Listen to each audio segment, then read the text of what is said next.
Welcome to another episode of the Make Mental Health Matter show. I am your host, Kelli Melissa Reinhardt, and I'm very excited for my guest for today. I'll tell you a little bit about her, but there comes a time in our lives when situations happen, and ultimately, we figure out what we're going to do with this thing that we call life. I know a lot of you know my story by this time of the loss of my sister, and there have been some very important people throughout time of my life. And I say this because my guest today, I've known her probably the longest of people that I've known, really. And we'll probably talk a little bit about that too. I'm not going to rant and rave, but we unfortunately have something in common, and that's the loss of a sibling. So, I'm excited to have her on because of the relationship that we have had over the many, many, many years that I have known her. But I am saddened that the conversation that we're going to be having, right? You never want to lose somebody in your life. So, let me tell you a little bit about her. So, Brooke Rushton, she is a mom of three and a grandma. She has found her purpose after years of watching her brother Colt Rushton struggle with addiction. She is known at the street she is known as, sorry, the street soldier, and will keep shouting her brother's name to help others recover. So, without further ado, Brooke, thank you so much for joining me. Hi, thank you for having me. Yeah, I am so excited. I mean, just one, because I've been bugging the crap out of you to come on the show, but also I love that you are starting to share your story about Colt. And I almost went into my little crawl space to grab some of the pictures from back in the day and try to load them on here, and then it's really far back there. So, but one of these days I will Want to get them out. tell- I do want to see them. Yes, absolutely. Share with audience a little bit more about your story and your journey. Yeah, my name is Brooke, and my little brother, Colt Rushton, started struggling with addiction back in probably the year like 98, 98-ish. Heroin hit the streets pretty hard down in Spanish Fork in the year 2000. Uh, I think it was 2002. He finally came. He came to us and let us know that he was struggling with heroin addiction, which was mind blowing. Honestly, I mean, it was there. We just didn't really know a whole lot about it then. So we, kind of banded around him and tried to get him help. Several different treatments, treatment centers, jail time, uh, lots of different ways and reasons. I mean, he started when he was probably 17-ish and passed away May 18th of 2025 at 40. So he struggled for about, 23, 24 years. And it was hell trying to you know trying to save his life. I know now that we can't save people. They have to want it themselves. But yeah, it was really hard on his family, and being the big sister trying to uh, protect him from everything around him, but not being able to do that at the same time. Having a family, having, my life, and then having, my little brother struggle for as long as he did. Yeah. Well, thank you. I mean, first and foremost, Yeah. for sharing that. And I know, I mean, it was when we were younger, right? We all grew up in a really small town in Utah Yeah. and used to all hang out. We lived in the same apartment complex, well, townhouse complex back in the day. And I just remember, I mean, of course, when we were younger, it wasn't like a thing, right? It was like we didn't quite, at least for me, like I felt very naive to any drugs or any of that stuff. Like we just wanted to ride our bikes and play with the water guns and things of that nature, right? Oh, yeah. Yeah. Um, my, my dad was an alcoholic. And I think you might know a little bit about that. Like my mom left my dad when I was 3. So Colt was 2, and then my sister, a brand new baby. So my mom raised 3, I say 3 naughty kids, by herself. So I knew of, problems like with alcohol and drugs. But it wasn't directly in my life. But I did have that, right? I knew that my dad struggled. But yeah, childhood was fun. We were really like blessed to have each other, and we did live a great childhood.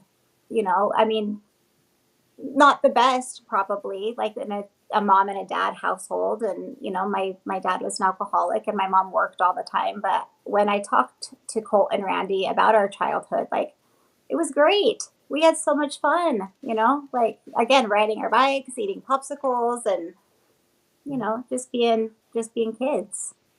Yeah.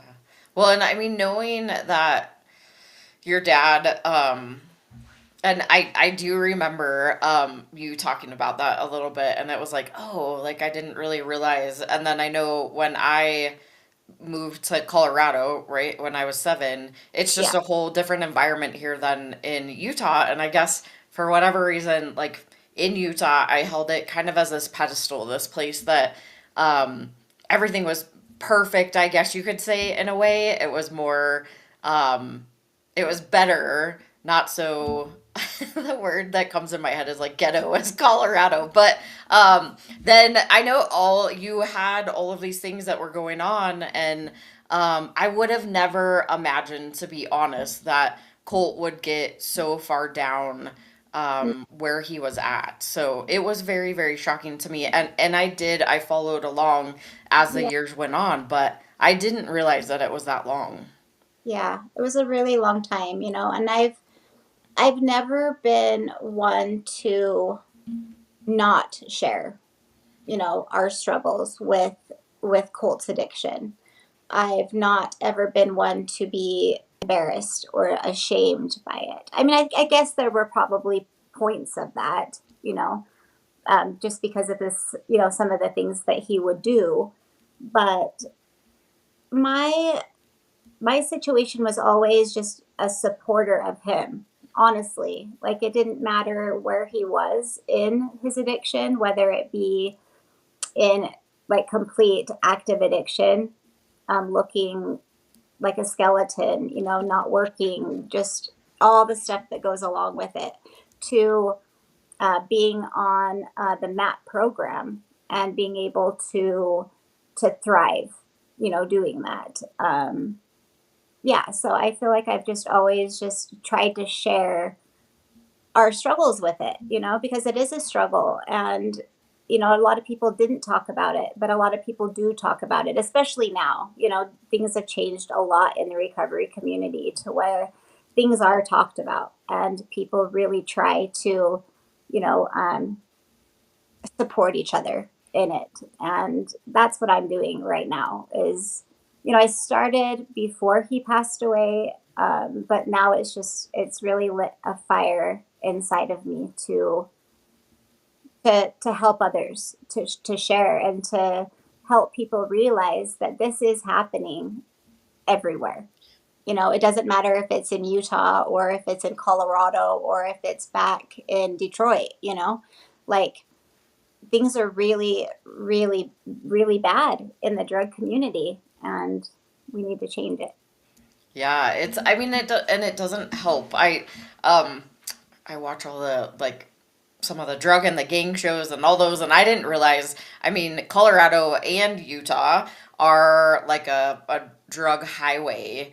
And I didn't realize how prominent it was really in Utah more specifically because a lot of often, so there's this stigma and this thought around Utah that everybody in Utah is Mormon and everybody's religious, and which, I mean, everybody believes what they believe, and I know that it is much more of a melting pot these days than it possibly was But in the past. But you're right. Like it happens everywhere. It doesn't matter if you are, in the most religious communities. Oftentimes, it's more prominent because you have that rebellious factor that happens. So I love that you talk openly about it yeah, because this is part of the whole breaking down of the stigma is actually having these hard conversations that nobody wants to have.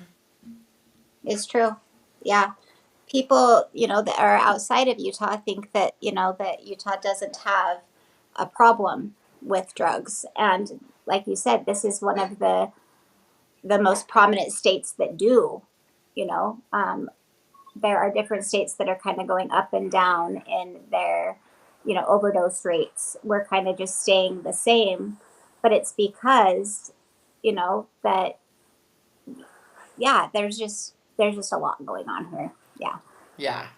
Well, and it's I mean, I so I talk about overdose as suicide, and that's because they're Agreed. either slowly killing themselves or unfortunately they die quickly. Right. And so I think it goes along with those unexpected deaths of like how could I have helped? What should I have done? Right? I try not to live, at least myself, in the shoulda, coulda, woulda, hoodoo, voodoo, we do's, as I call them. But it also is like, and I know for you, there was this long period of time that you're just not sure how to help him, or trying to do everything that you possibly can to help him. And so it's hard when you have to go through such a long period of time. But I think that it's great that you are now in this I don't know what advocating happened. place. You're just looking to help him more so and help anybody else that's outside of this situation too.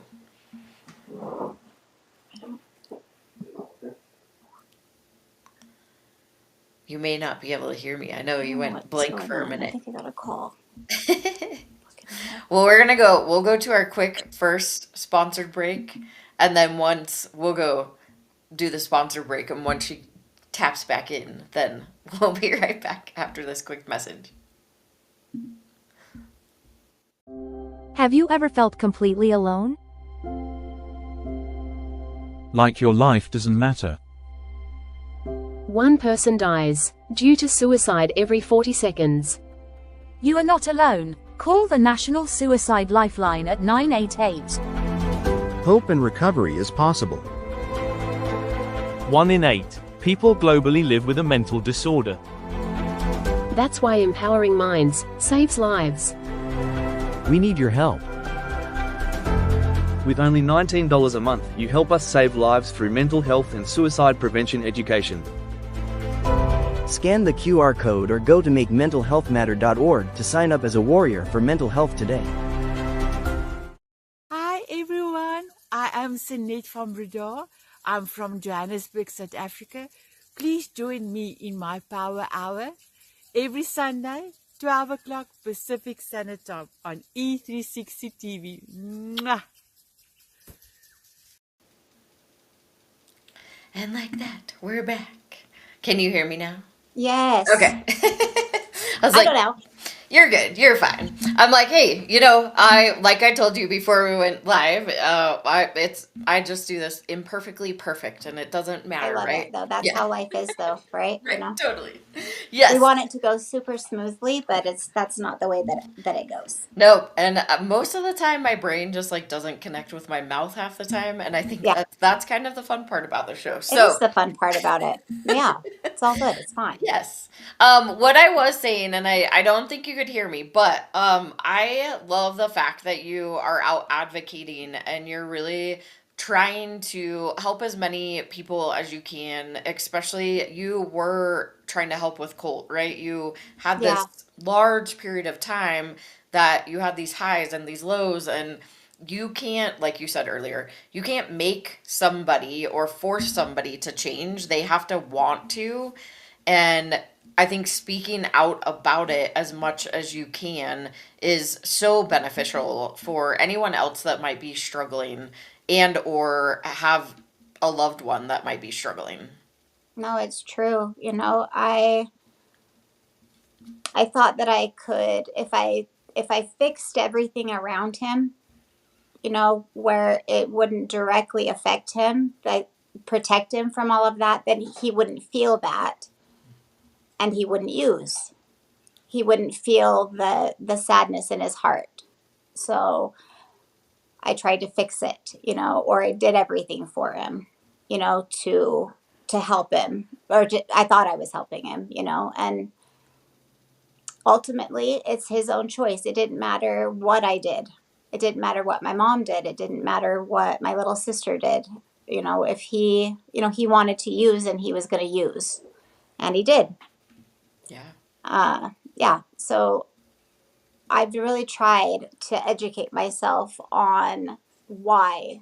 I never knew, for a long time, even with my dad, right? You would think like, well, if they love me enough, they'll stop, or you know, they'll stop. And that's not how it works at Yeah. all. Like, they've just got so much trauma or pain or whatever. That's their band-aid. Using is a band-aid for those things. Yeah. So I'm curious, was it like a progression of like, did it start with alcohol or something a little less and then Yeah, so I progress? think, I've tried to, like, analyze it enough, but I think, back when we were kids, you know 14, 13, 14, smoking cigarettes, and then, stealing a beer out of a fridge, and then, you know trying to fit in. We moved to Spanish Fork in '96, and me being a girl, it was a lot easier for me to make friends. Colt really struggled with making friends. um he met, different people, and I guess, really, honestly, it's about just trying to fit in, smoking weed, drinking. A lot of different pills came into play through high school. Oxys were really big, in like '99. And then again, like I said, in the year 2000, that's when heroin hit the streets pretty hard down in Spanish Fork. And that's really what happened. He started using heroin, and then, I don't know, I would say maybe 5 years ago, timeline wise, fentanyl really came into play here in Utah. And, it was a lot cheaper, easier to get. And yeah, a lot of people fell into the fentanyl world here. Yeah. And that's, I mean, it's such a, oh, I'm like, I could totally go on my soapbox about all of that, but Yeah. um, the way in which, right, like, at least biologically, there's you have a predisposition when you're born from somebody who is an addict themselves to become an addict Yeah. yourself. But I know we do all have choice, right? But I think you really like hit the nail on the head, is that fitting in of how can I be like the other people around me? And I think as youth, right, like especially at that age range, which is the demographic that I know doesn't have as many resources. That's middle school-ish range. Yeah. All the hormones and all the things that are happening inside of our body, and then we're trying to fit in, and kids are mean during that time. I think a lot of it goes into what am I trying? Oh, okay, I'll just try this, see how it works. And then you're like, ooh, that's pretty good. I'm gonna try this. Ooh, that's Right. I'm gonna try this. Right. And Yeah. fentanyl is just, ugh, it's a killer. And now we have even harder, like carfentanil, and there's so many deadly drugs that are out there, and it's just so hard. Yeah, it is really hard. It is really hard. The day that Colt passed away on, May 18th, when the detective had to come out, and he had said that they don't even see heroin on the streets anymore very often.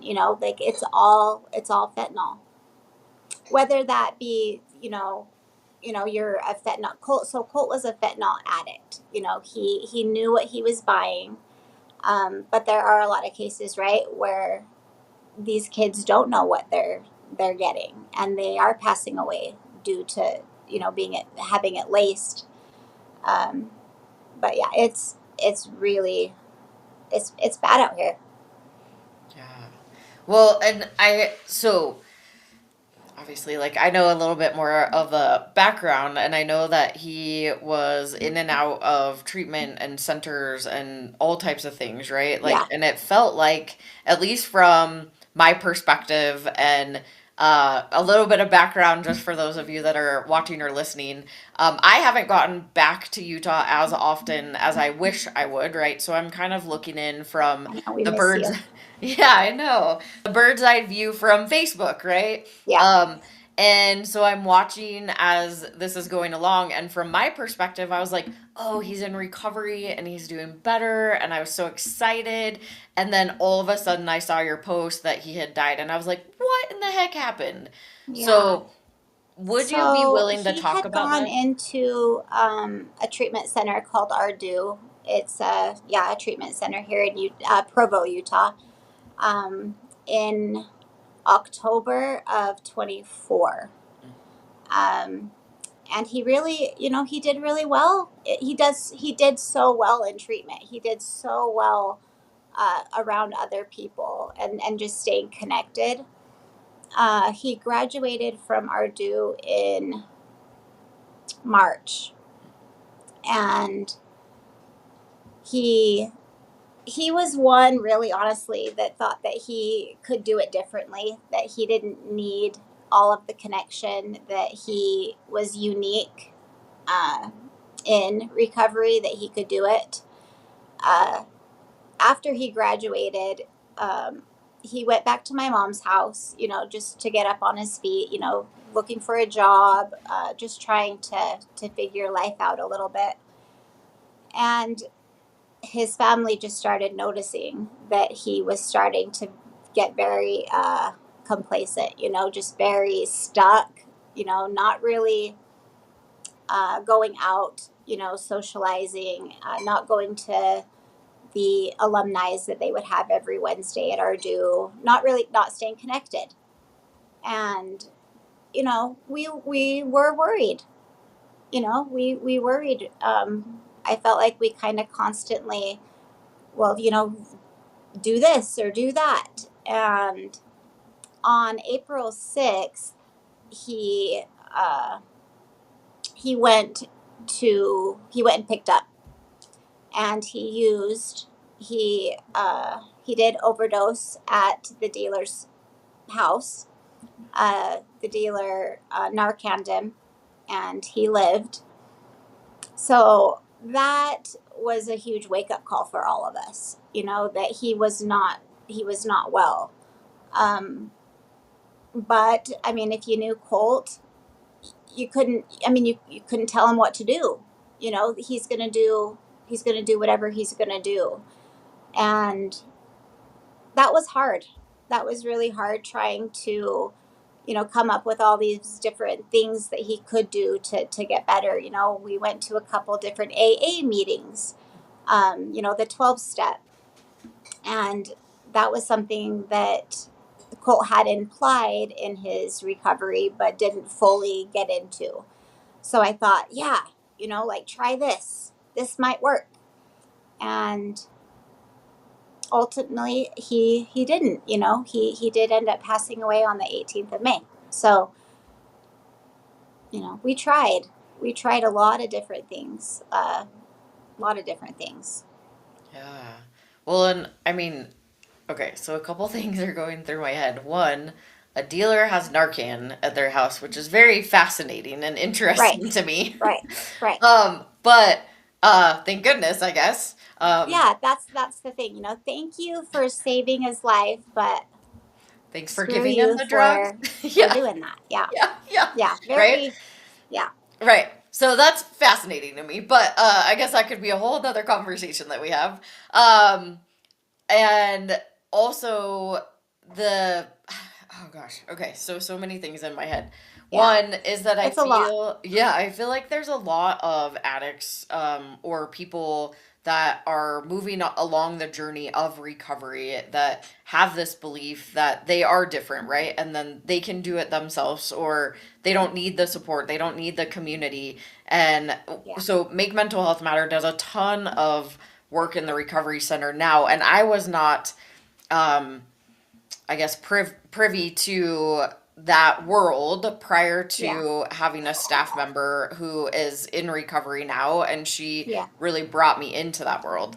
And it is so interesting when I'm able to talk to people that have used in the past and now they are clean and they have been for a while, and having them look even in retrospect of like, wow, I can't believe that, one, I was there, but two, the differences, and I see the differences when people engage in community or they find something to kind of transfer their energy into, yeah, versus, like you were saying, is that he started isolating. He started yeah.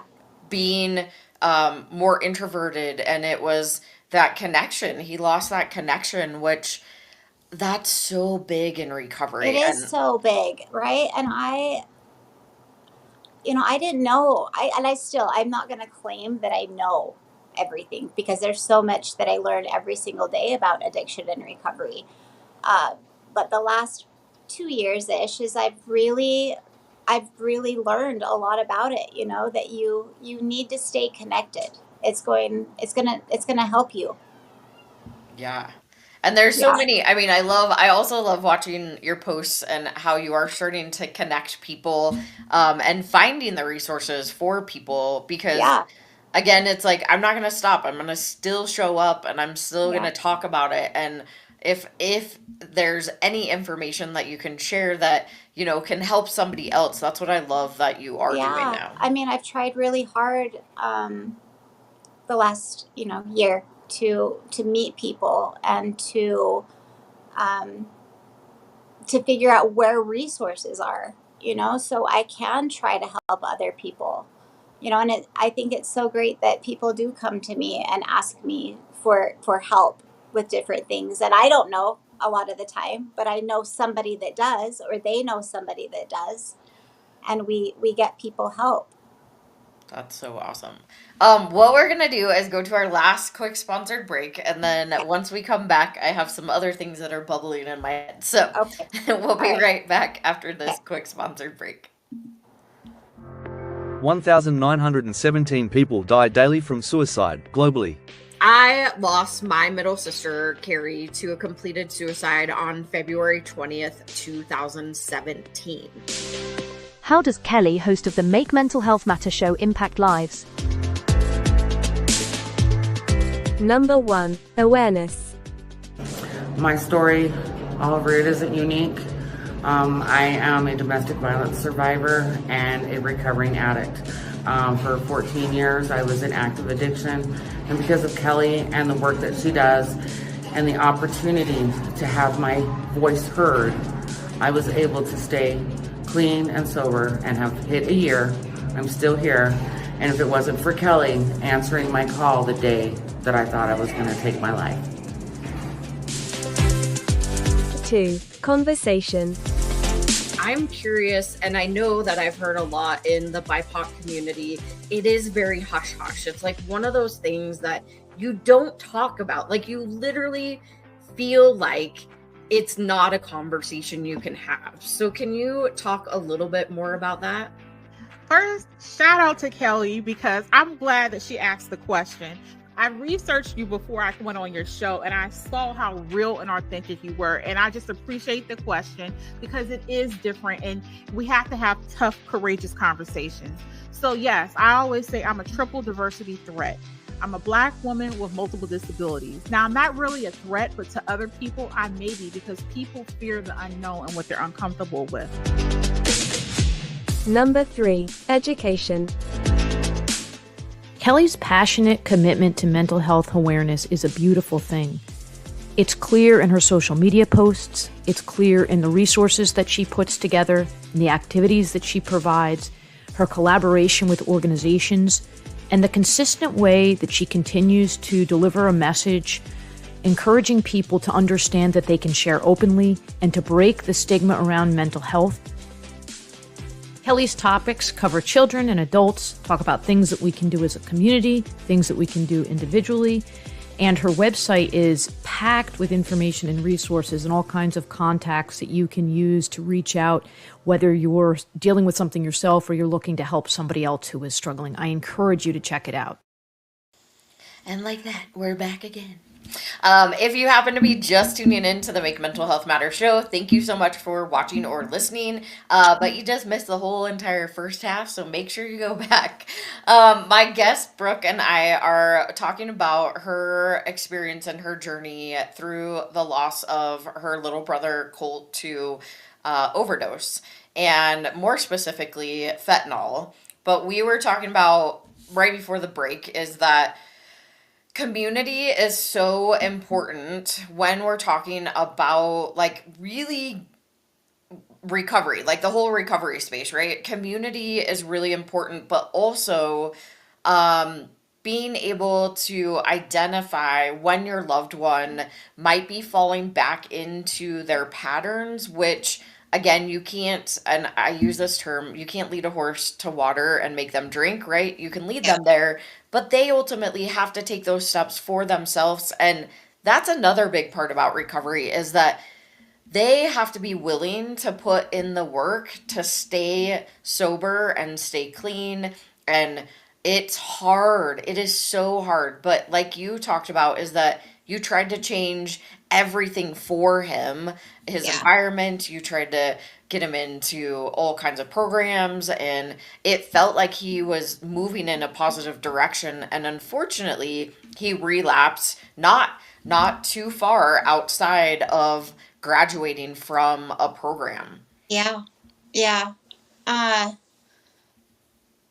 was just listening to you talk a little bit. You know, it's their choice. You know, I've decided that I started going to a Families of Addicts group 2 years ago. So I go every Wednesday for about 2 hours, and it's just different people coming in that have loved ones that are in addiction, and it's you know, a lot about codependency. You know, trying to save somebody that you lose yourself in that, you know. And I don't know how many times I did lose myself in trying to save his life, and that again, that's hard. I think that if I hadn't started going to that group, that losing Colt, I mean, it's been the most painful thing in my entire life. It's hard. I think it would have been harder if I would have not known some of the things that I know now, right? That it's their choice. You know, I didn't do anything, or, you know, because we do, right? We go back when somebody passes away. We go back and forth, like, what could I have done? What should I have done? Oh, I should have done this better. What if? We can't live that way. You know, we can't. I really feel that I'm at peace with how I handled things through the years, whether that be him coming out and living with me in West Virginia for a few months to try to get him clean, or kicking him out, you know, and telling him he was a dirtbag. You know, like I don't really have a lot of regrets in that aspect, because I tried. And, you know, a lot of people have come to me, you know, since he's passed away, and just told me like how much he loved us, how much he loved me, and how proud he was of me, you know, trying to help him. And he appreciated his family so very much. So, yeah. Yeah. And that's, I mean, such a great kind of segue into what I wanted to ask you too is, I mean, as a family member of an addict, and I love that you pointed out you can't really live in those what ifs. You have to come to terms or with peace of how you showed up in that time. And I know, I mean, I reflect on my sister. She had attempted 6 other times, and it was every single time it was more of a cry for help, right? Like we knew about it so we could get her help. But the thing about it is the help is pretty time limited, and it's very similar in the recovery space. I mean, it can be a lifetime, right? Like it is a lifetime process to stay in recovery. But you also, and I say this now, is I don't fault anybody for dying by suicide. I don't fault anybody for using substances, right? Like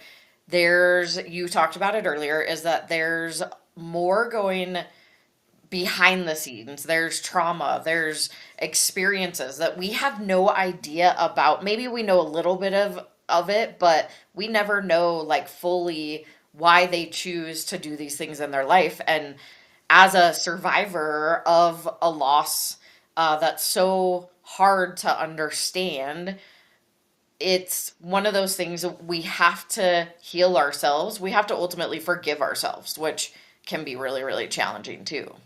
Well, it's a reality. It's just, it's human nature, it's reality that we do have those, I don't want to say regrets, but a little bit, right? It's just, they're not here anymore. And so you kind of play things in your head for a long time, you know, but, we couldn't do anything. Yeah. And you are so, I mean, you're still in the same year of when you lost him, right? And so I am just honored and blessed for you to be here to be able to actually share that experience, because there's not a lot of people. But I think that what you did say too is that you joined that group years ago. And had you not had that support and been able to understand a little bit more, this conversation probably wouldn't be happening right now. Oh, and that's the thing, is that, yeah, it's almost been 7 months, so not very long. But I think sharing his story or sharing his picture or sharing posts or whatever I'm doing is helping me. It's helping me be able to deal with the loss. If I'm not doing anything, even for a few days, whether it not be posting or, getting on a podcast or whatever I'm doing, I feel a certain way. Like I feel like I need to be out there, saying something, doing something, whether that be, taking a meal to a homeless person or, just getting online and talking to other people in recovery or active addiction. It's helping me. And I know that it's helping. That's awesome. Well, and it is, I mean, it becomes a part of our healing journey as we move forward. And I'm curious, so for those people that are out there, that whether they're struggling themselves or they have a loved one that might be struggling, are there any words of advice or information or suggestions that you might want to give to them? Again, as a family member, I'll start with the family member aspect of it, is take care of yourself. There have been so many times in the last, 25 years where you just get so overwhelmed and you're stressed and anxiety and you're not taking care of yourself at all. You're losing sleep, you're not eating, it's hard to function. You really need to take time for yourself. Like, love yourself, whether that be, reading a book or, going to a group of some sort in the community, taking a bath. Just try to take care of yourself as much as you can. And remember that you can't change what's going on in their head. I mean, you can give words of encouragement, you can tell them that you love them, uh, but ultimately, yeah, it is going to be their choice. You can't stop an addict from using, and you can't stop an addict. You just can't. You've got to take care of yourself. And then with the addict part of it, um, I think I've learned. So I'm on TikTok, the recovery part of TikTok. I don't know if anybody, like, that is such a beautiful. There is a recovery side of TikTok, and it's so beautiful. People get into these group chats, and you make so many friends, and you're connected, and they have all of these different resources. So I've been doing a lot of that. And I've learned from one of the TikTok people that the most powerful words are, "I need help." And I want people to remember that it doesn't matter if you've relapsed. It doesn't matter if you are thinking about, using it. There's you can stop it, and you can get better. There's a lot of different resources out there. Just try to stay connected as best as you can. Talk to somebody. Yeah, I didn't know there was a recovery side of TikTok. I'm like, so if somebody wants to get there, how do they find it? No, it's pretty cool. So I guess if you just, get on to TikTok and just put in recovery, it'll snowball. You'll meet so many people, and it's great. It's so great. That's awesome. No, and I guess that's with any social, right? Like Yeah. how Google is listening to us, and they'll It, um, yeah. yeah. You'll, So it does. I mean, it really, like, what you fuel your brain with really truly matters, right? If you are so focused on getting that next fix, right? Like, that's probably what you're gonna draw in. Well, not probably. You are gonna draw that in if yeah. you are like focusing on recovery, and you're building that community, and you're staying part of the community, and you're like really accepting the help that you're asking for. And I also kind of look at this with mental health challenges. It's Yeah. very, I It, mean, substance use is a mental health challenge. yeah. Mental health and addiction are one and the same. A lot of people don't think that way, but watching Colt go through that for his whole adult life. Yeah, his mental health played a huge part in his addiction. Mm, yes. Yeah, and a lot of, I mean, people don't talk, but they're like, oh, well, they're in recovery, or oh, they're dealing with substance use. I was like, well, substance use is a mental health challenge, right? It's a diagnosable mental health challenge, but that doesn't have to define you, right? Like, No, you have choice whether you want to continue. And I know I've had lots of people on here that have been addicts in the past that are now in recovery, and they talk a lot about how they had to learn how to receive, or they got to a place that they're like, I don't want to be like this anymore. Like, I yeah, need to change. Something has to change. yeah, And unfortunately, some people have to get to that place multiple times. And then the unfortunate happens, which I want to kind of pinpoint or touch on, is that you go through this whole recovery journey, and then you relapse, but your body physically is not at the same point. And unfortunately, some people end up trying to use as much as they used to, yeah, and that's ultimately what kills them. yeah, yeah. That's usually what happens. I don't know really the details too much of what Colt bought and how much he used, uh, but that probably did play a huge part, in it. Yeah, it for sure. Yeah. And because over time you build up these tolerances, right? And it's kind of like, if we think about drinking, which most people in their life have drank, not everybody, but you tend to be able to drink more and more and more and more the more that you use. It is a substance also. It's just a legal substance, right? So your tolerance kind of builds up, and then when you don't have that thing, then your body actually heals itself and regenerates.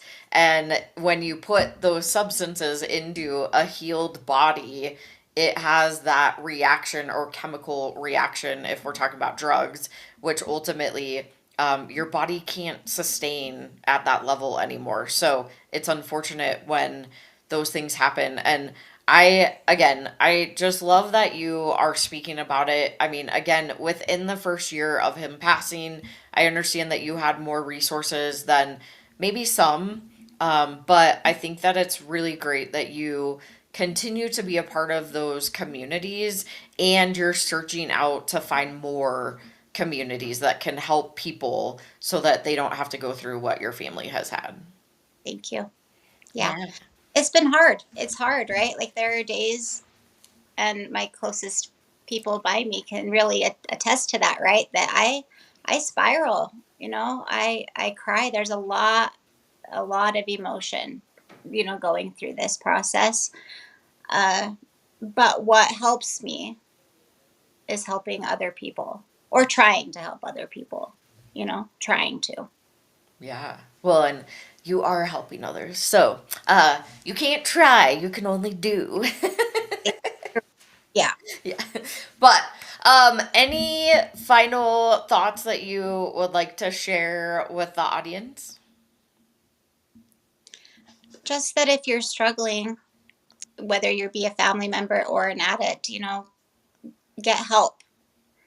There's a lot of resources, especially nowadays, with the fentanyl crisis that we're having in our country, that there are so many people, like I said, the TikTok recovery side of community. You could get on to one of their pages and message them, and they'll have a ton of different resources. And if they don't, they know somebody that does. Social media can be, not such a good thing, but it can be a really beautiful thing too. Yeah. So my advice would just be to get help. Absolutely. And to love yourself, Yeah, because I mean, as even a family member or a caregiver or whatever relationship you have with that person that might be struggling, genuinely, like you need to take care of yourself too, because like you said, you can lose your identity in a way of like, I'm just now the caregiver for that person. And we really we can't take care of others if we're not taking care of ourselves. And I know that's easier said than done, but it's easier said than done, for sure. Yeah. What did you say? Sorry. We need to do it. We need to do it. Yes, absolutely. And I just want to say, I mean, in all the things, right? Like I knew Colt when he was younger. I didn't see him much after later in years. I know that him and I chatted briefly on Facebook at one point in time. I love that you identified the resources within TikTok. Again, it's all about what are you fueling your mind with? Is it the recovery space or is it the negative space? I'm going to put that. And then also just really like finding a community, whether you are somebody in recovery or you are helping somebody in recovery. I have learned over the years doing the work that I do is that the recovery space is really, really strong and they're very non-judgmental, which is something that I really, truly love, at least with the recovery spaces I've been in. They've been through the depths of hell. Like literally the depths of hell, and they've come out of it, right? And they can see what that is in other people, and they can help pull them out too. Yeah. And you're doing amazing. I just wanted to tell you, I hadn't seen you for a really long time. We got together this past summer, and you're amazing, Kelli.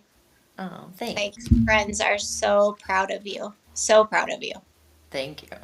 Well, I'm so proud of just being, I can't even tell y'all how close we all used to be when we were little. It was just, and then when Brooke moved to Spanish work, we were like, no. I know the whole world ended. Right. I was like, no.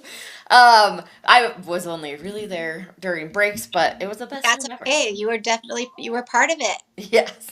All of our best memories are with each other for sure. Right? Absolutely. Well, I am so proud of you for coming on and sharing your story, and I just thank you so much from the bottom of my heart that you finally came on and shared your story about Colt, and we will never ever forget him. As time goes on, we can talk about him as much as possible and hope that just his memory will help somebody else in the future. Agreed. That's my message. I want people to be okay. Absolutely. Well, thank you so much. I appreciate you. This was amazing. Okay, love you. I love you. Bye. All right, y'all. That was another amazing episode of the Make Mental Health Matter show. I am just so blessed and honored when I am able to have my friends that I have known for years be a part of the show. And I mean, unfortunately, we have something in common that we have to talk about. And I think that talking about substance use and overdose and how you can potentially lose your life very easily. And it really is. I mean, when you're using substances, you're either killing yourself slowly or there's that potential of dying quickly. So if you are somebody that is out there that is struggling, please ask for help, reach out a hand. There are lots of people in this space that can possibly help. I know in Colorado, one of the biggest organizations that we work with is Advocates for Recovery. They are always doing community events. They are always doing something in the community. And that's because community is so powerful and so helpful when we talk about recovery. So I hope this information was helpful for you as somebody who may be a caregiver or a family member for somebody that's struggling with substance misuse. And if you need help yourself, go find a great community like Brooke said on TikTok. I didn't even know, but I'm going to go check it out myself.